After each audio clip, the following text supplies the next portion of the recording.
పుట్టినప్పుడు రాహు ఎక్కడుంటాడు?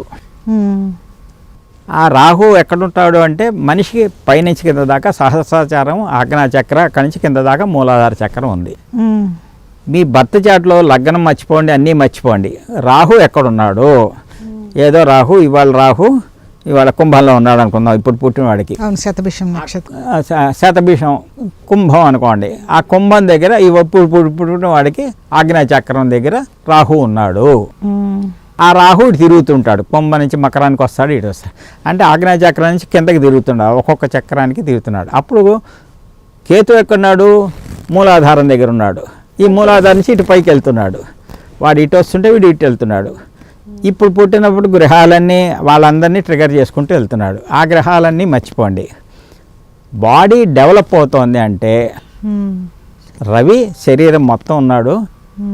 ఈ అన్ని గ్రహాలు ఉన్నాయి. బ్లడ్, సూర్యుడు కుజుడు ఉన్నాడు, చంద్రుడు, వాటర్ మొత్తం ఇట్లా గ్రహాలన్నీ చూసుకోవచ్చు. ఇక్కడ గ్రోత్ ఆఫ్ ది బాడీ పుట్టినప్పటి నుంచి మానసికంగా, శారీరకంగా మనిషి ఎదుగుతున్నాడు అంటే దానికి రాహుకేతులు ఇన్ఫ్లుయెన్స్ ఉంటుంది.